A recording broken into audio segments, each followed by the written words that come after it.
First ever factory outlet Mukunda jewelleries KBHP Somajiguda Suchitra Hanamkonda Kothapet Chandanagar Khammam.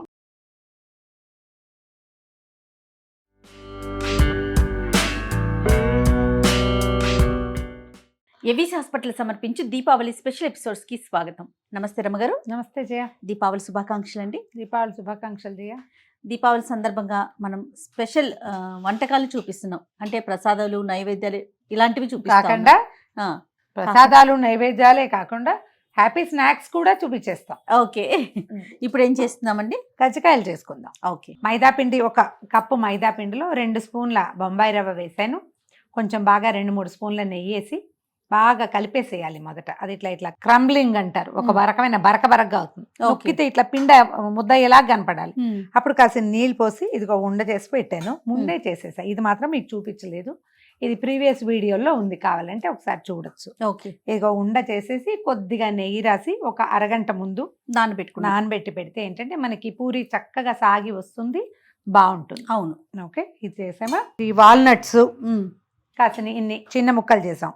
తర్వాత ఇవాళ రేపు అందరం బాగా శ్రద్ధ వహిస్తున్నాం ఆరోగ్యం పట్ల. ఏమంటారు, గుమ్మడి గింజలు కూడా చిన్న ముక్కలు చేసి పెట్టాను.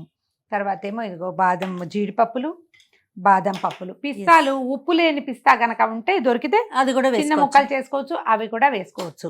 వీటితో పాటు కొంచెం ఆ మాత్రం ఒక అంత చిప్ప ఎండు కొబ్బరి కోరి పెట్టుకుందాం పక్కన.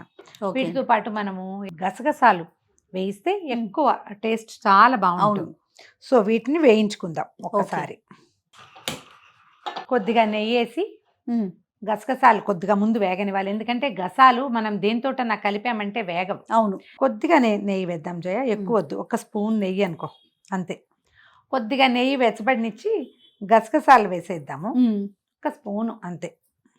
పెద్ద స్పూన్ వేయండి చాలు. ఇది ఇంత మాత్రం నెయ్యి కూడా దీనికి ఎక్కువే. అదేలేండి, ఒక చిన్న స్పూన్ వేస్తే సరిపోతుంది. గసాలు కొద్దిగా చిట్లినట్టు కనపడతాయి చూడండి. ఎక్కువగా తీసుకుంటే గసగసాలు అంత మంచిది కాదంటారు జయ. కానీ మనం వన్సిని వెళ్ళి ఎప్పుడైనా ఒకసారి తీసుకోవచ్చు. స్వీట్లతోటి కొన్నిట్లలో బాగుంటుంది. కాస్త గట్టి గింజలైన బాదాంలు కొద్దిగా వేసానండి. ఒక 12-14 బాదాంని ముక్కలు చేసి వేయించేసామన్నమాట. ఎక్కువ వేపు కావాల్సిన బాదాముల్ని ముందు వేసుకోవాలి.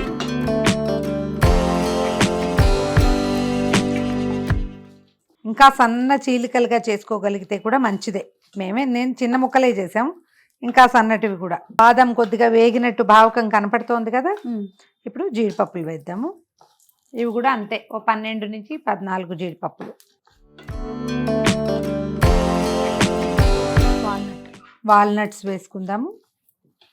వాల్నట్స్తో పాటే ఈ గుమ్మడి గింజలు పుచ్చగింజలు కూడా వేసుకోవచ్చండి మీకు నచ్చితే. ఓకే, అవి కూడా వేసుకోవచ్చు. పుచ్చగింజలు వేసుకోవచ్చు, సన్ఫ్లవర్ సీడ్స్ వేసుకోవచ్చు, రుచిగా ఉంటాయి కదా, ఆరోగ్యానికి కూడా మంచిదే. ఖర్జూరాలు సన్నగా చిరిపేసి లేదా చాకుతో కోసేసి వేసిన వేడికి అవి ఇలా కరిగినట్టు అయ్యి పట్టుకుంటాయి. అవును, వేయచ్చు. కిస్మిస్లు కూడా వేసుకోవచ్చు, జస్ట్ మనం అవి వేయటం లేదు ఇవాళ అంతే. కొద్దిగా అంత ఎండు కొబ్బరి కోరేసాము. కొబ్బరి కొంచెం తొందరగా వేగిపోతుంది, ఆల్రెడీ డ్రైగా ఉంది కదా. ఎక్కువ వేగితే నూనె వాసన వస్తుంది. ఈ షుగర్ది పంచదారని బూరా అని చేస్తారు జయ. పంచదార పాకం రానిచ్చి పలచబడిపోయిన తర్వాత దాన్ని అలాగా ఆరిపోనిచ్చి తర్వాత చిదుపుతారు. చిదిపితే ఏంటంటే పంచదార తాలూకు పొడి అనమాట అది, బూరా అంటారు. ఇలాంటి వాటిలలో అది వేసుకుంటారు ఎక్కువగా. అంటే ఈ నార్త్ ఇండియన్ డిషెస్ లో కనపడుతుంది. మన వైపు బూరా వాడే పద్ధతి చాలా తక్కువ, మనం అది వాడం. కొన్ని రకాల సూపర్ మార్కెట్స్ లో కూడా కనిపిస్తుంది. ఈ మార్వాడి సూపర్ మార్కెట్స్ లో ఎక్కువ కనిపిస్తుంది. బూరా వాడుకుంటారు వాళ్ళు బాగా, అదేదో ఆరోగ్యానికి మంచిదని కూడా భావిస్తారట.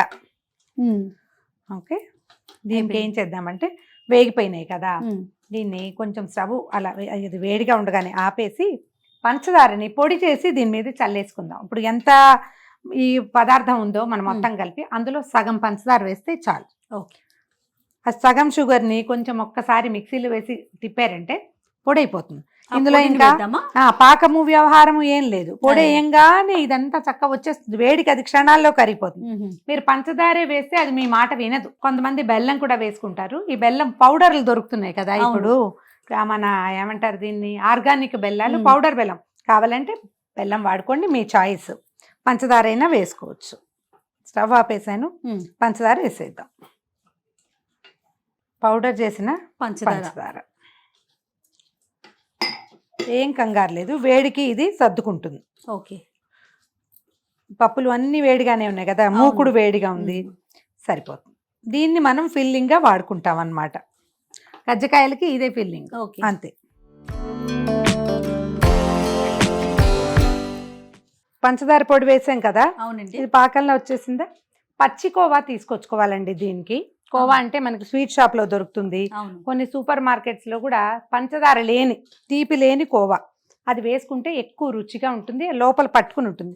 లేకపోతే దీనికి బైండింగ్ ఉండదు, మనం ఇట్లా కజ్జికాయ కొరకంగానే జలజల రాలి పడిపోతుంది.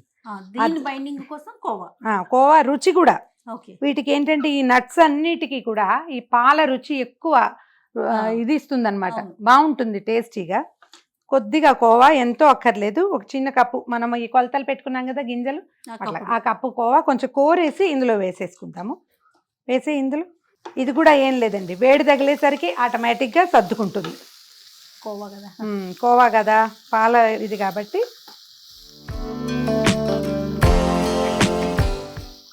కొంచెం సిమ్లో ఉంచి కదిపితే చాలు, 1 నిమిషం ఈ పని. చూడండి, కోవా పడగానే మొత్తం అంతా దగ్గరకు వచ్చేస్తుంది. బైండింగ్ కి మీరు అన్నట్లుగా చాలా ఈజీగా అనిపిస్తుంది. ఆపేద్దాం స్టవ్. 1 నిమిషం పాటు కదిపి దీన్ని మొత్తాన్ని సరి చేస్తే ఇది జస్ట్ చల్లారంగానే మనం పూరీలో తీసుకోవచ్చు, మన గర్జెలు కాల్చేసుకోవచ్చు. దీని మీదకి తీసేద్దాము. దీన్ని ఏం చేద్దామంటే వెంటనే ఇంకొక పళ్ళెంలోకి తీసేసుకుంటే అడుగు మాడిపోకుండా ఉంటుంది, రుచి మారుతుంది అనమాట. లేకపోతే ఇందాక అట్లాంటి పొడి పొడి లుక్ లేదు చూసావా, ఇప్పుడు చక్కగా ముద్దగా వచ్చేసి కొంచెం చల్లారనిచ్చి పూరీలు వత్తుకుందాం. తప్పకుండా దీనికి అంచులకి కొద్దిగా తడి చేసుకోవాలి ఇక్కడ, అప్పుడు అతుక్కుంటుంది అనమాట. ఈ లోపల తీపి పదార్థానికి అట్టే తడి అంటకుండా బయట కూడా మరీ నీరు కారిపోకూడదు. దీన్ని ఏం చేయాలి, చిన్న ఒడుపుగా చూసుకోండి, ఇది క్లోజ్ చేసేయటం అంతే.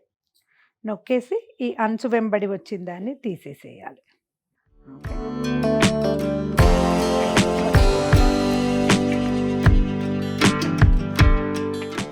శనగపిండి వాటిలాగా కాకుండా ఈ డ్రై ఫ్రూట్స్ తోటి వచ్చిన చిన్న ఇబ్బంది ఏంటంటే గింజలు బరగ్గా ఉంటాయి కదా, కొద్దిగా ప్రొట్రూడింగ్గా కనపడతాయి, ఊడిపోతుందేమో అని అనుమానం వస్తుంది. అలాగా చెయ్యండి, చిన్నపిల్లల చేతికి అప్పచెప్పద్దు, మనమే చేస్తే ఇవి బాగా వస్తాయి. నేతితో చేసుకుంటే ఇంకా బాగుంటాయి. గబుక్కుని కదిపేయద్దు, కొంచెం సెటిల్ అయ్యాక కదుపుతాము.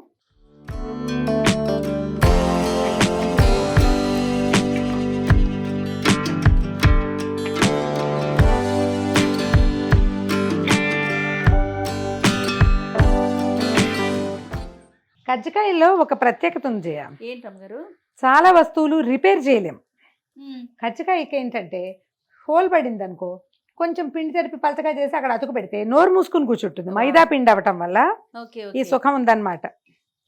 మనకి ప్యాచ్ వర్క్, చక్కగా ప్యాచ్ వర్క్లు జరిగిపోతాయి, హ్యాపీగా వస్తువు తేలిపోతుంది అందంగా. చూడు ఎంత బాగా వస్తున్నాయో, పిండి బాగా నాని కరకరలాడుతున్నాయి, దానివల్ల ఎక్కువ. ఓ 11, 20, 15, 20 ఇలా లెక్క పెట్టుకుని ఓ 3 మనుషులు ఉంటే ఈ పనులు చాలా బాగా అవుతాయి. కొంచెం ఇది ఒక వెరైటీగా ఈ డ్రై ఫ్రూట్స్ తోటి కూడా చేసుకోవచ్చు. ఎవరికైనా గిఫ్ట్ చేయడానికి, ఇంటికి పంపించడానికి కూడా చాలా బాగుంటాయి. క్రిస్పీగా కనపడుతున్నాయి కదా జయ, దాని కరకరలాడే లక్షణం పైకే కనిపిస్తుంది చూడు. ఏమి నూనె గీనె కూడా ఏం తీయవు జయ ఇవి. నెక్స్ట్ టైము కొబ్బరి లౌజ్ తోటి కజ్జికాయలు చూపిద్దాం, తప్పకుండా. అవి కూడా చాలా బాగుంటాయి.